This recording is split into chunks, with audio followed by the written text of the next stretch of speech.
দর্শক, Carlo Ancelotti ব্রাজিলিয়ানদের emotion নিয়ে খেলছে। আমি কার্লো আনচেলত্তিকে এই ভিডিওর মাধ্যমে বেশ কিছু বার্তা পৌঁছিয়ে দেব। আমি আশা করব ভিডিওটা আপনারা সম্পূর্ণ দেখবেন। তাহলে আপনি যদি একজন ব্রাজিলিয়ান সমর্থক হয়ে থাকেন তাহলে অবশ্যই দিন শেষে আপনি আমার সঙ্গে একমত হবেন।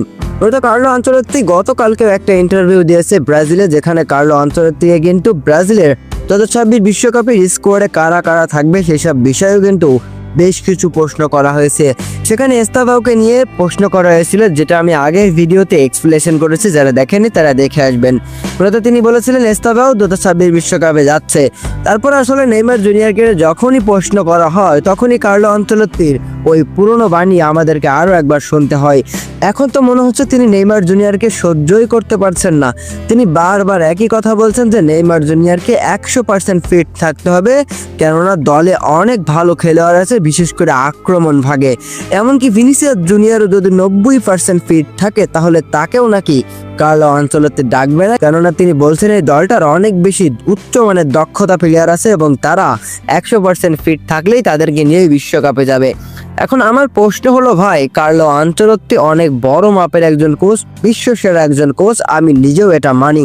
তবে কার্লো আনচেলত্তি যে নেইমার জুনিয়রকে বারবার বলছে 100% ফিট থাকতে হবে, কার্লো আনচেলত্তি কি দেখে না যে নেইমার জুনিয়র হাফ ফিট অবস্থায় যে পরিমাণ পারফরমেন্স করে যাচ্ছে, সেই পরিমাণ পারফরমেন্স কার্লো আনচেলত্তির দলের ফুল ফিট প্লেয়ার কোন প্লেয়ারটা করছে নেইমার থেকে ভালো?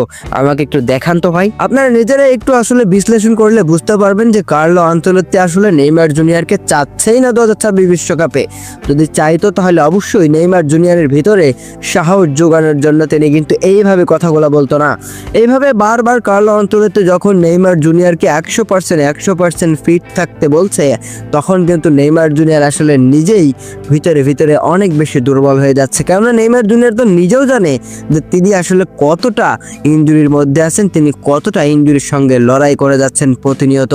তিনি সান্তোসকে রেলিগেশন জোন থেকে বাঁচানোর জন্য নিজের পায়ের ব্যথা নিয়েও মাঠে নামছে, অথচ কার্লো আনচেলত্তি এটা বুঝতেছে না যে তার দেশ ব্রাজিল, যেই দলটার জন্য তিনি আসলে দীর্ঘ 12 থেকে 15 বছর নিজের জীবনটা দিয়ে খেলেছেন, ব্রাজিলের ইতিহাসে সর্বোচ্চ গোলদাতা তো আর তিনি এমনি এমনি হননি।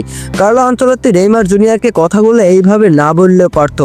হতে পারে অনেকেই এই ভিডিওটা দেখে আসলে কার্লো আনচেলত্তির ওপরে যে সমালোচনাটা আমি করলাম তার বিপক্ষেও কথা বলতে পারেন। তবে ভাই, বাস্তবতা কিন্তু এটাই সত্য, হাফ ফিট নেইমার জুনিয়র কিন্তু ব্রাজিল জাতীয় দলের যে সমস্ত ফুটবলার আসবে 2026 বিশ্বকাপ খেলার জন্য তাদের সবার থেকে বেটার। পার্সোনালি এটা আমার মতামত। এখন আপনার মতামত আপনি আমার ভিডিওর কমেন্ট বক্সে করতে পারেন, সেখানে আপনি গালিও দিতে পারেন, ভালো কথাও বলতে পারেন, বিশ্লেষণ করে তারপর আসলে কমেন্ট করবেন। শুধু একটা কথা আমি বললাম। তবে ভিডিও শেষে একটা কথা আমি বলতে চাই কার্লো আনচেলত্তির উদ্দেশ্যে। কার্লো আনচেলত্তি, আপনি হতে পারেন বিশ্বসেরা একজন কোচ, আপনি হতে পারেন অনেক বড় মাপের একজন কোচ, তবে এই ব্রাজিল দলে কিন্তু নেইমার ছাড়া আর কিছুই বলার নেই।